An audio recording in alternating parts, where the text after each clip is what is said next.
Hello, people of the universe. Welcome to my setup. I'm gonna go ahead and go here. This is another language. Here we go. Good. Saw this free game. Started seeing a bit of it, and was like, oh, it's free. I think I'm just going to enjoy it myself and share it with you guys. It's a kind of like a moderator where you choose your own choices.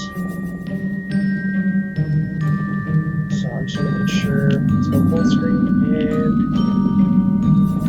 we are. And I guess it's supposed to be a little spooky side, so I took my face out so that way we see anything that might appear in the corners. I don't know much about this, so we're just gonna jump into this.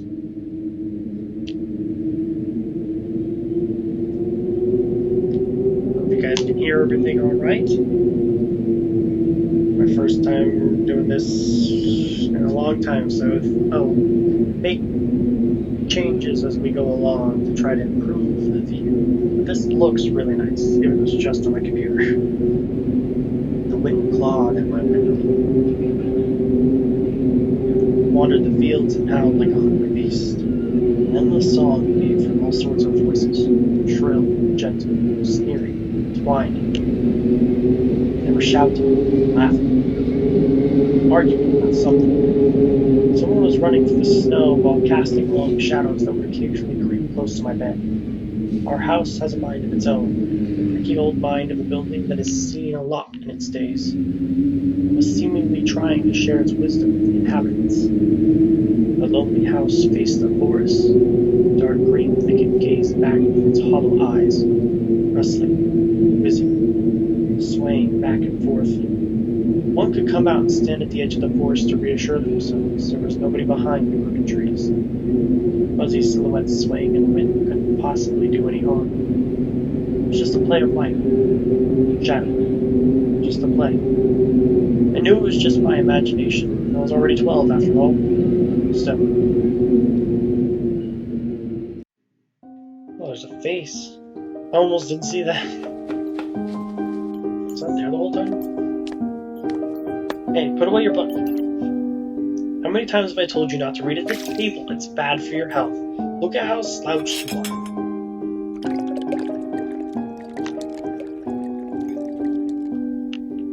Oh.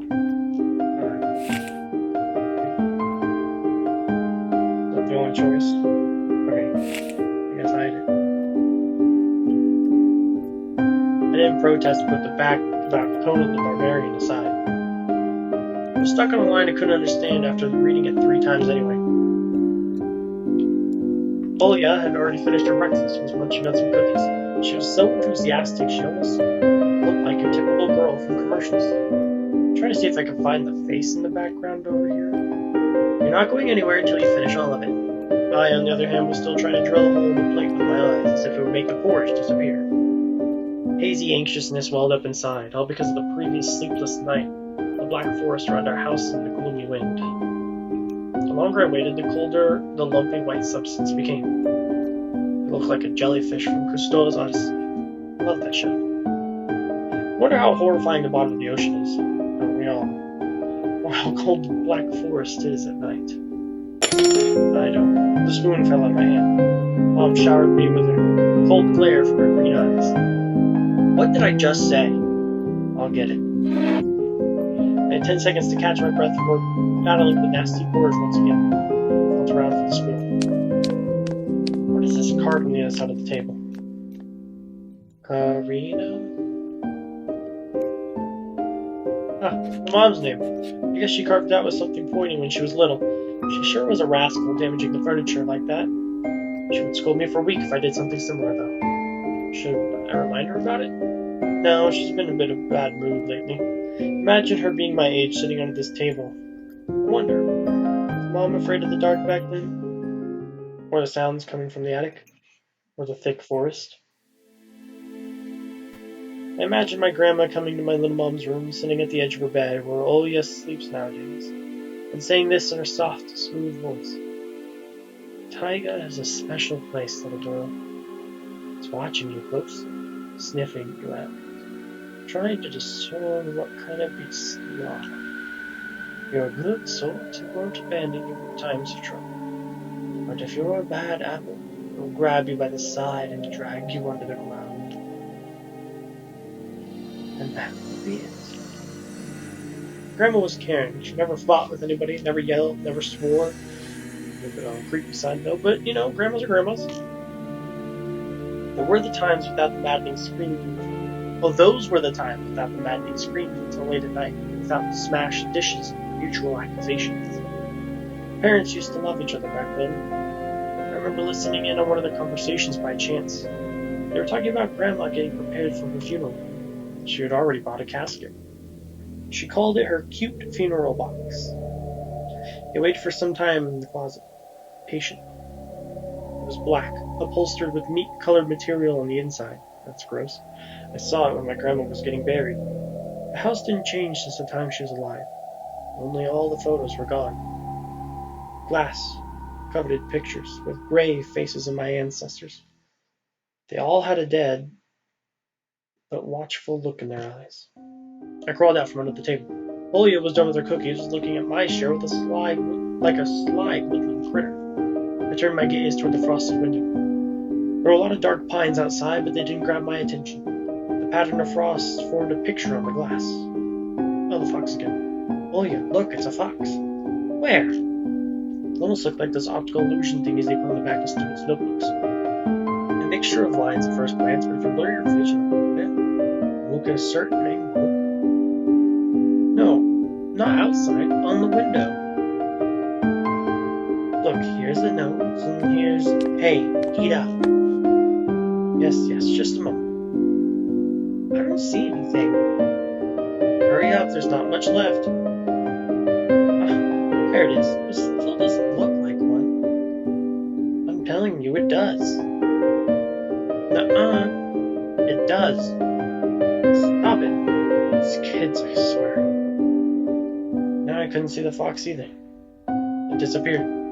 Went away. Only the frosty patterns similar to stretched out nettle leaves kept creeping up the glass. My dad entered the kitchen with long, measured steps. I'm gonna have a beard like his when I grow up. Man, mine won't even grow like that. Mom would always ask jokingly, come on, shave it off, it stings. It was so long ago. Nowadays, rumbling doors and witty comebacks were an everyday occurrence. Olya always covers her ears whenever she hears something like, what's the point? It's through the wall. It's all for your sake, Dad. For the sake of our family. I always caught every sound of your most dreaded, the deadliest word that started with me.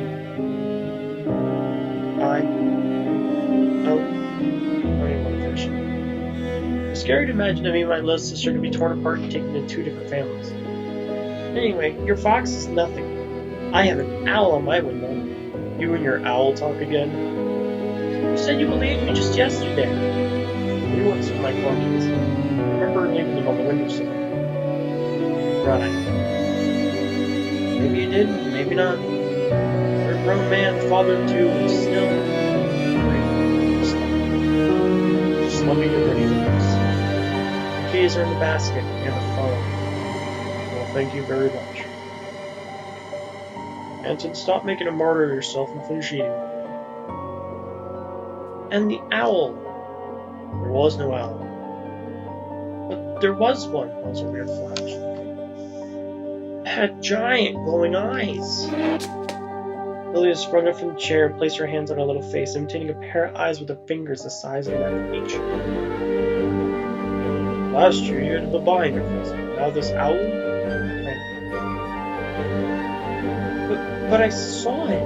It's a babai. I'm gonna look that up. Hold on, I'm gonna try looking that up. See what a babai is. That's it. Okay, babai is an old man. That's Malaysian. This is Russian, isn't it? Let me see. Russian. Why is a night spirit in Slavic mythology and folklore is believed that he was abducting children who were not sleeping. His female equivalent is the Baba Yaga, or Baba Kai. Okay, so it's Slavic. Ugh, I would hate to have some steal me away because I wasn't sleeping. Olia shifted her gaze back and forth from Dad to Bob to me, but couldn't find any support. Have you thought about befriending it? You know, like feeding it with imaginary mice? Don't bully our girl.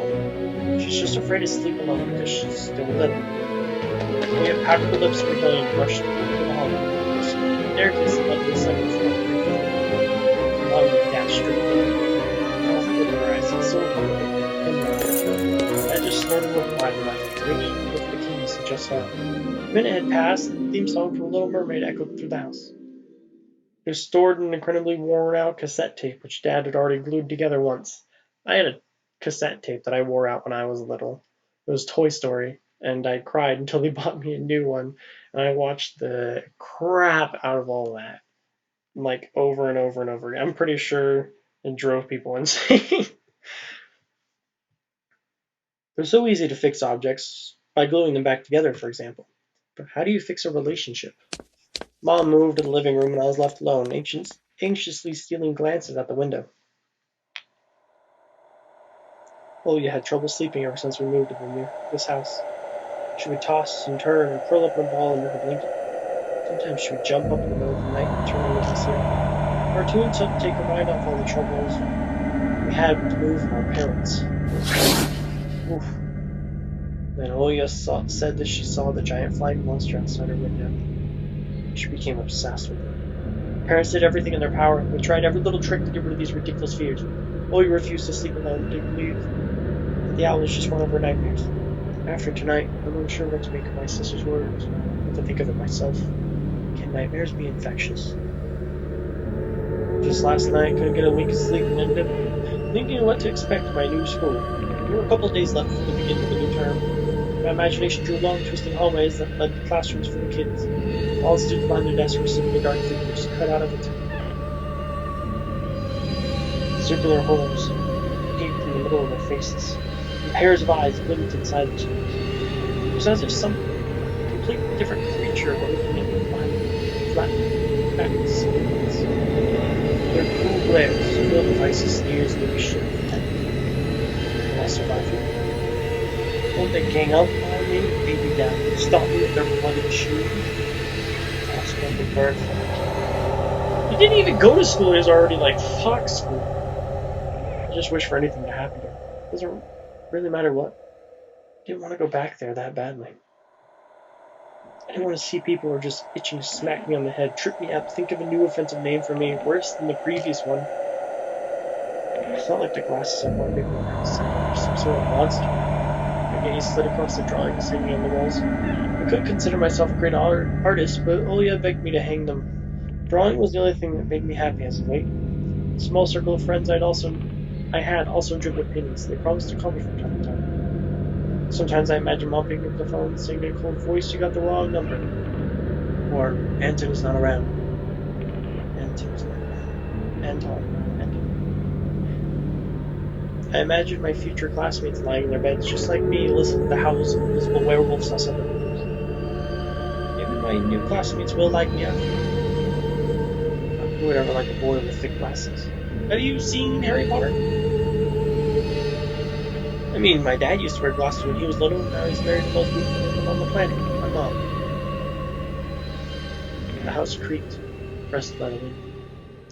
The condo we used to live in, a 9-floor concrete building, buzzed with the neighbor's drill, mumbled with the TV set from behind the wall, cried like a baby from the big family next door. Our current house, though I can't really call it new, was completely different. It was silent and easy.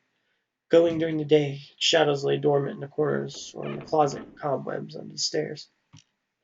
But they all woke up during the night.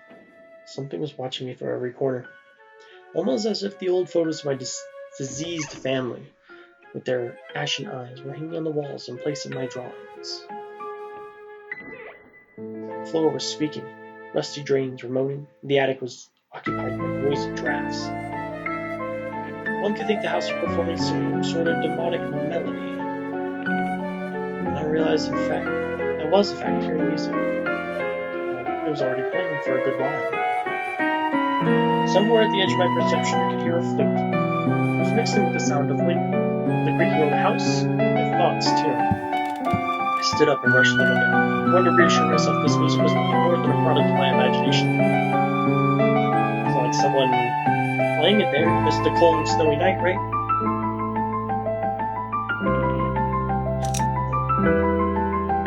That's the only idea is open.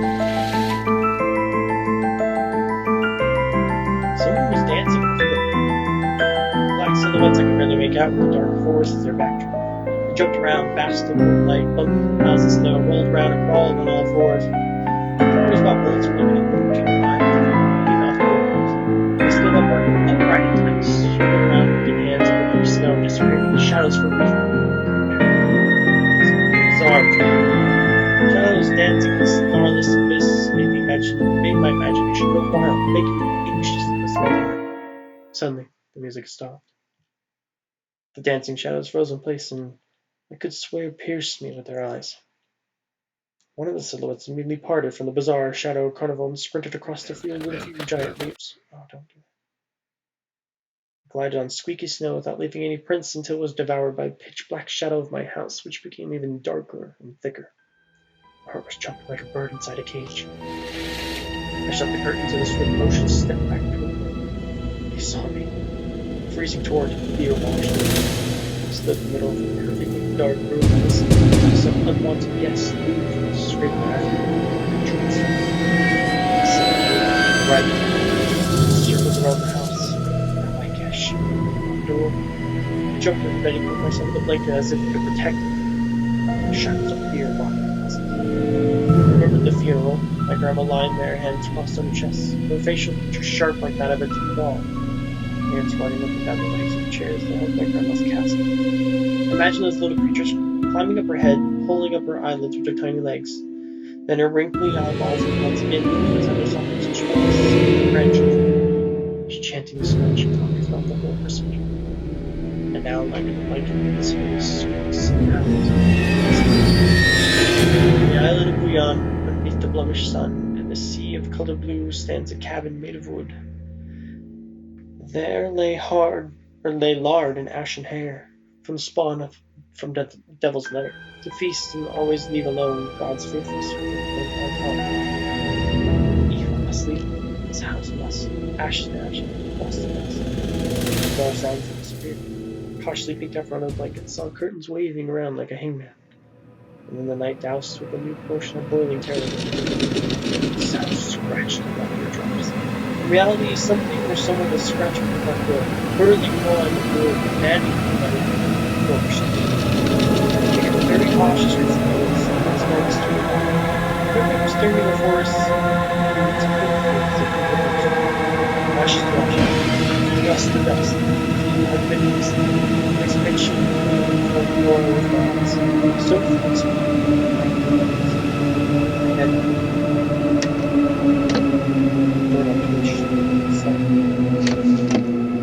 then it turned half once, twice. It's the first time that it turned half once.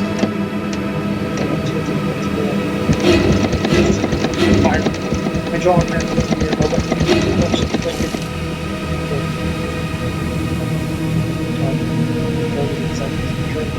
Now, the door was wide open. The darkness rised inside the first mouth of the doorway.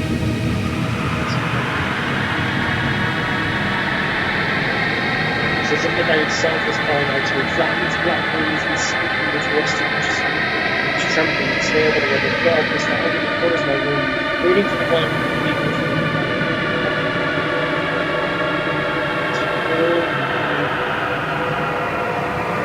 I have to protect me.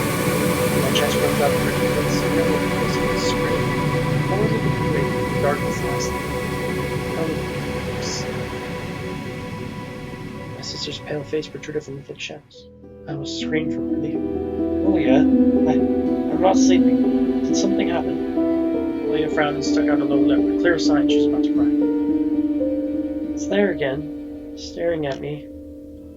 Shoo away, Tony. Please? I'm so scared. The fear that was tormenting me just made me go all the way and hit somewhere in my stomach. Calm all you down. It's just a dream, Sally. Don't be scared. Dreams don't bite. No one's going to harm you. Well, you saw it. She was trying her best to believe me. But was I sure myself? I have an idea. Let's go to your room and watch the video Sleeping Beauty, for example. You like that cartoon, don't you? How does the Sleeping Beauty have any friends? This scary movie. Question took me by surprise. Alright, let's watch Cinderella. The thoughts became tangled. Classical. What was that? Well, studied me with its eyes while dancing feverishly under the moon. The darkness was clinging to the window, and it couldn't be fooled by my grandma's old chants. It couldn't be satisfied with a feast of lard and long ashen hair. Tony, you coming? Yes, just a moment.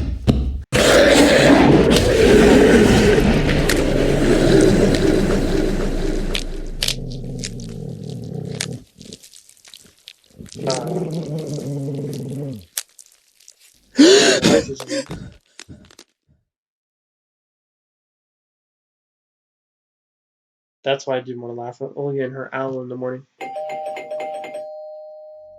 Could be visiting us here in the middle of nowhere. I didn't know anyone around here. So persistent.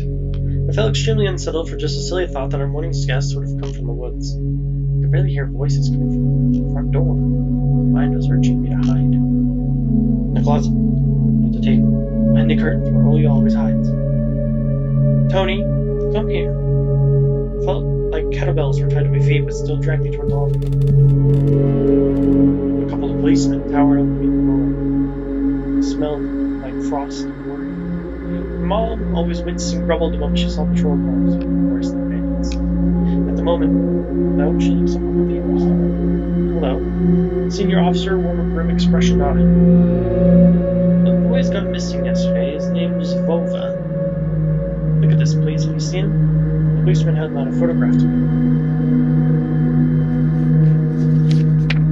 The animation is actually rather good. I like the style of this, really nice. There was a ginger boy around the age of elementary school, pictured with a wall carpet as a backdrop, and a striped cat in his hands and wore a wide smile. No, I haven't. Are you sure? Look closely. Why would I see him? I don't know anyone around here. I barely leave the house. Oh, maybe you've seen him from the window. That's right. Your window looks straight at the forest, don't they? Window. No, I haven't seen anything. I see.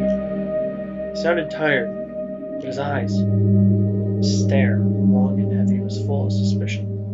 He squirmed unwittingly under the weight of guilt which his giant shadow cast over me. The policeman finally tore his eyes from me and glanced over the hallway, the stairway, and the cracks in the ceiling, which I haven't noticed for some reason. There's also a cross up there, too. Oh, I missed that.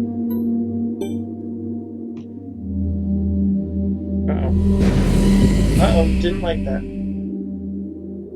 How do you like your new place, by the way? I'm getting used to it. Bit by bit. It's just our little dog who misses the city a lot. This is the city. How the locals been treating you well?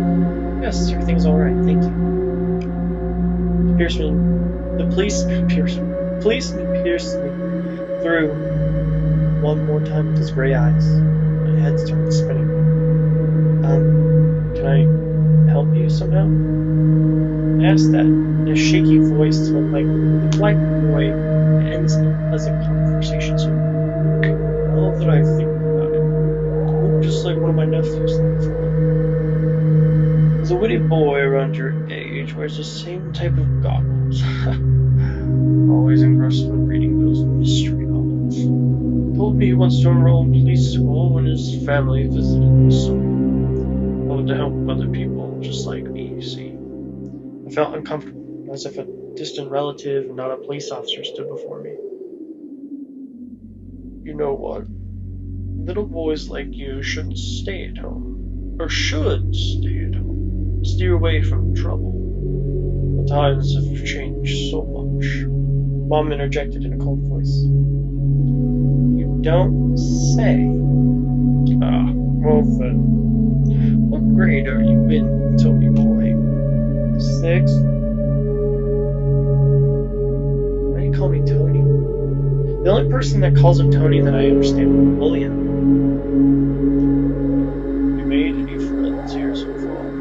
Not yet. I'll be going to school for the first time after the break. Then I'll leave you my number, just in case. Call me.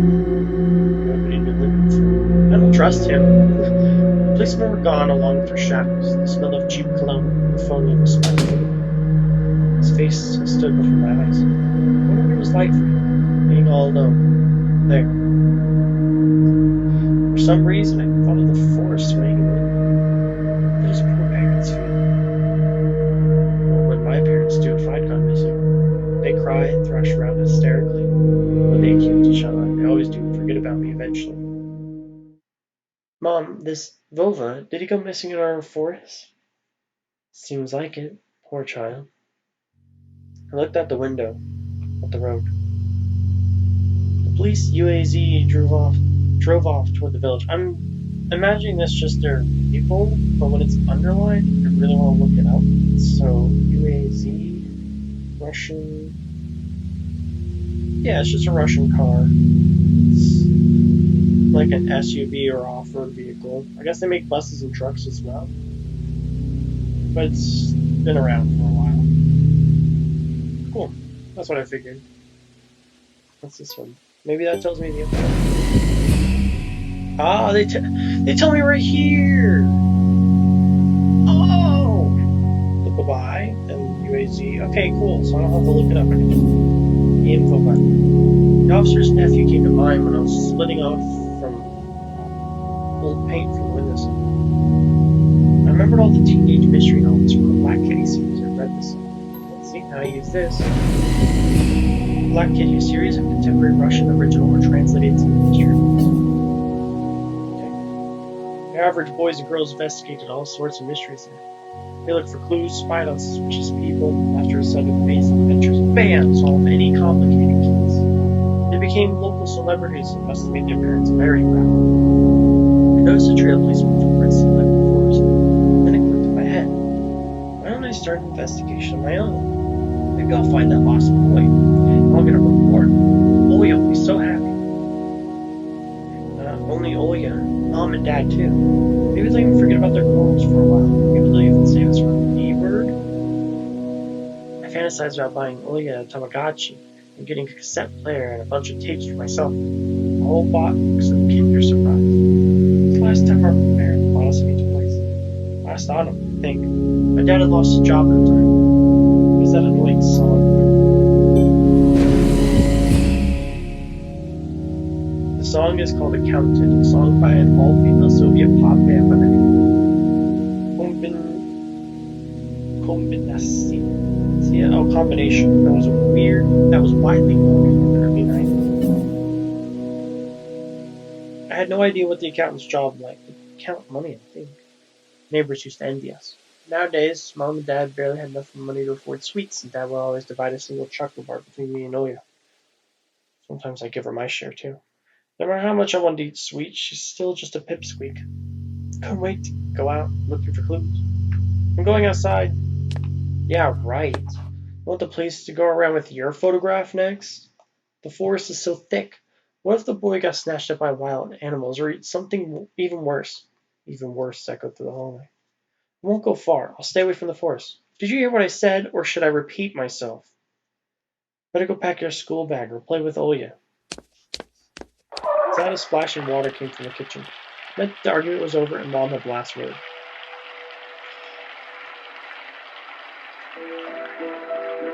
I'm guessing... What is this?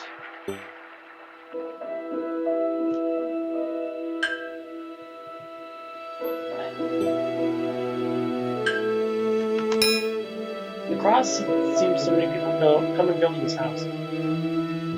It was black as all human sin from wonders as hanging in the ceiling. After Grandma died, Mom was going to take it off and hang a horseshoe in its place as a lucky charm, but she cut herself with the cross-sharp pearls and fell from the stepladder. Dad called it a sign from above, and the classmates blown up the triflingness.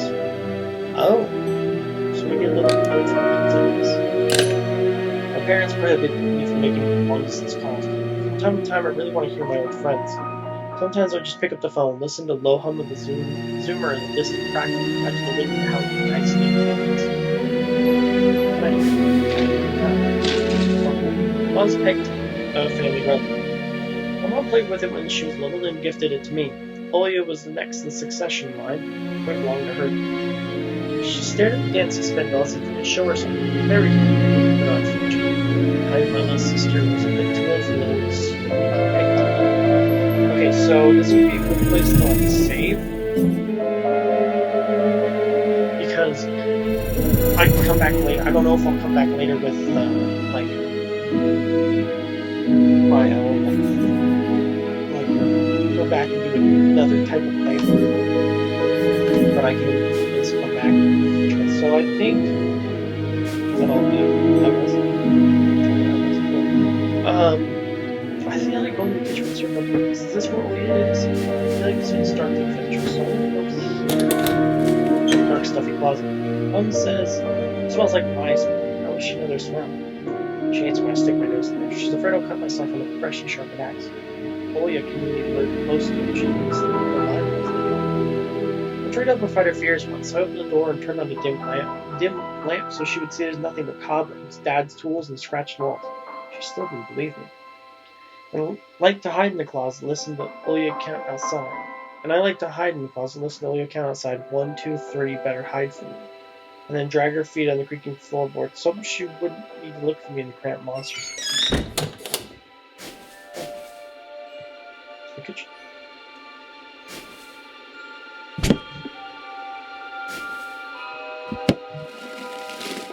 Grandma kept ice cream for me and Olia there, but now I can see only meat bits for soup and clumped together pelmeni.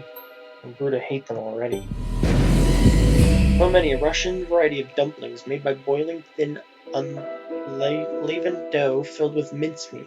One may even call it Russian fast food. Interesting. There's no eyeballs, so I guess.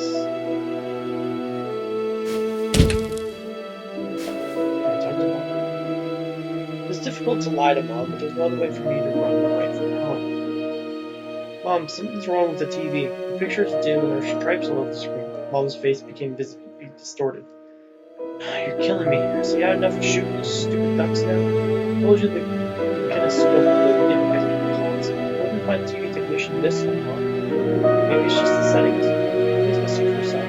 Strange, you weren't fine in the morning. Maybe the snowfall caused it? Mom rubbed her hands clean on her apron and went to Olia's room. Oh, I was supposed to get her to leave. Oh, I should have left her.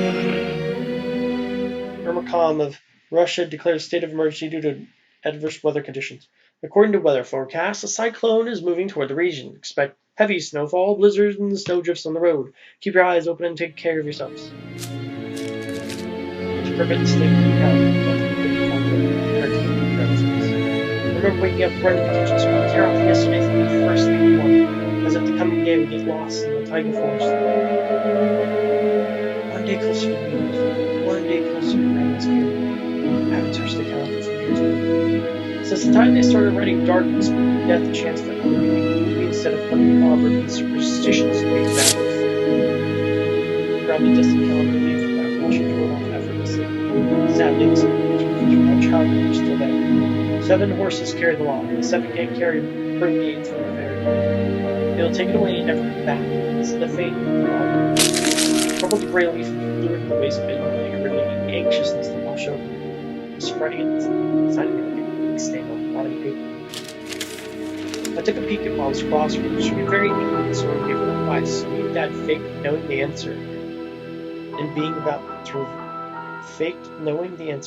being about to reveal it all the time. Smell it, that fleeting thought. Vertical, 9 letters. The name of the Philistine deity that protected them from viper bites that had nicknamed the Lord of the Flies. Second letter is an E. And the fridge. Oh, Senior Lieutenant Tikhonov Konstantin Vladimirovich, telephone number 2337. Oh, that was... Oh, I just grabbed it. I took it. Okay, turn back. in that yard. Did he grab his coat or anything? I opened the front gate and went into the field, carefully, so Mom wouldn't see me from the window. When I crossed half the distance toward the forest, the snow piles became as high as my knees. I remembered my nightly fears. Saw the silhouettes around here. They were jumping around, holding hands. The hypnotizing music started playing in my head all on its own. In the light of day, distant figures felt like a simple dream. The sun turned my nightmares to ash. The aftertaste was still there, distant ringing in my ears, distorted shadows crawling in the snow alongside me. Everything was silent. So silent, I felt like no one was told me. No ground, no sky, no parents, no home yet. The time reached its limit. A one-way trip that records Einstein. Sometimes silence was so much scarier than any scream. My parents would scream at each other while arguing, and both me and Olya turned to stone listening to them. Then always came the ringing silence. Our apartment became numb a couple of days. Our apartment became numb a couple of days before we departed. It was hard to remember the last time Mom and Dad joked around, laughing, or spent time together. Almost like all of it was in a previous life. When they kissed with Olya present, she always frowned and stored it in a funny way. But one day they'll change. Something important left at home. Something scary filled the remaining void. It was as if a fire broke up, and our parents were hurriedly packing their belongings, trying to save themselves and us. From the people with dead-cold eyes who sometimes visited us in our previous home. The eyes only saw balls of worms in the black ground and everything. And somewhere far away, a siren was going off, trying to warn us of a coming menace. Shuddered, chasing me my delusions moved around. There were only me, the white field, and the wind filled with icy dust and belts of powdered snow. I squinted from the sun and turned my eyes to the sunless forest. Especially dark in contrast with the blinding whiteness. Knobby tree roots slithered under the snow like fat snakes. Rotten leaves and coniferous needles frozen in the ice. Dry and prickly branches intertwined, bringing up uncomfortable thoughts about fences. Were they protecting the forest? Or were they keeping something from breaking out? Some object was hanging from one of the pointed branches. I tried to get closer, drowning in the snow, when I almost got to the edge of the forest and saw a wounded bird among the semi-dark. Should I take it for the wings? The senior officer spoke gloomy, but he still reminded me of Captain Casanova from my favorite TV show called The Streets of Broken Lights. Streets of Broken Lights, a Russian mystery TV series telling the story of the daily life of Russian police officers. It's the longest-running series in the history of Russian TV at the moment. He was always so anxious, with a tired look in his eyes, but still brave and strong. For this minute helped him find the lost boy. Vova! I heard a distant shout that came from the river. Vova! As if the trees were calling out to someone. Vova! It sounded closer. Someone was standing behind the tree, hiding. Vova! I knew someone was looking for the lost boy, but still. Something was unsettling about that figure. I'm trying to look for the figure. Its stillness. How it bent unnaturally to the ground. Its blackness. There's no one there, just branches and roots. It's all just my imagination. A nearby bird flapped its wings loudly. Oh! The shadow split from the tree and disappeared from my sight. I looked away for just a moment. I turned my gaze back to the same place. It was gone. So was my imagination after. Silence reigned for a painfully long time.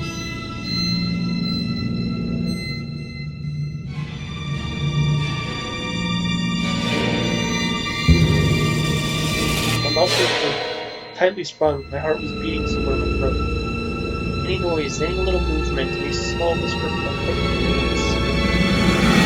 That's what happened. Maybe once more.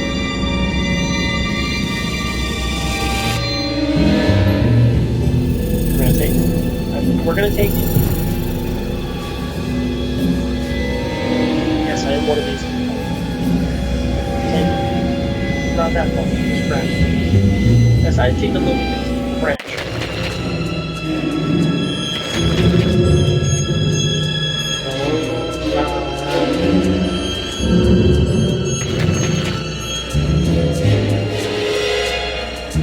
out while the was off in the distance. Don't make me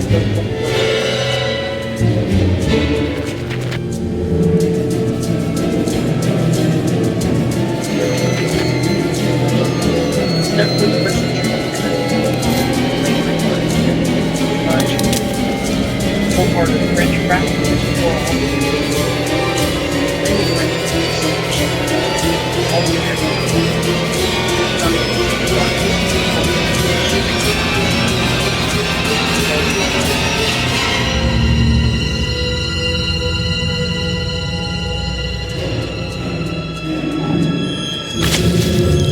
studying my palms and hands.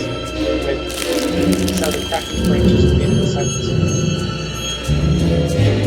Yeah, big twice before running away. Slowly was chasing me through the pine branches and which made it the snow was slowing down, quickly rocks were moving my mind. Relaxing on the kid. It dragged me into moving on around.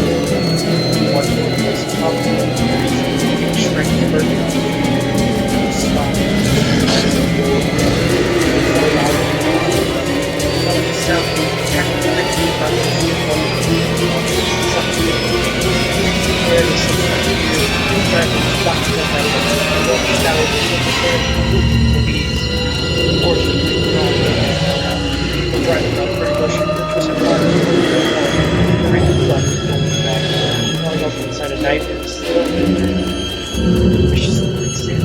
This place, open like pushing your mouth to the front.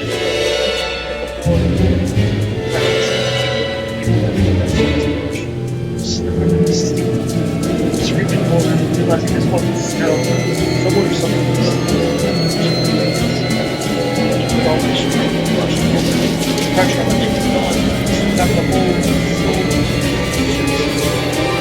Reaching the clear path, one jump from there. Moving to the left.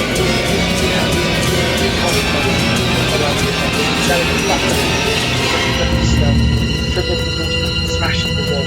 All my hurries, all arms. The dawn was straight through the wall. I noticed his mouth. Working for years from his body by surroundings. Couldn't hear but so many doors.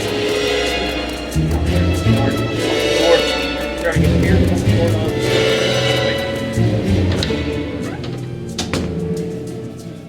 I rolled in the hallway and shut the door behind me.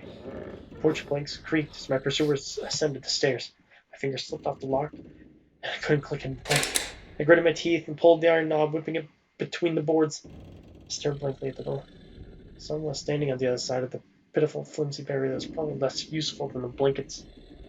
Amazing breath reached into the house and crashed at me in waves. It smelled of pine and sweat. Mom peeked out of the kitchen, chastised me with the same frigid voice she'd always used when talking to Dad.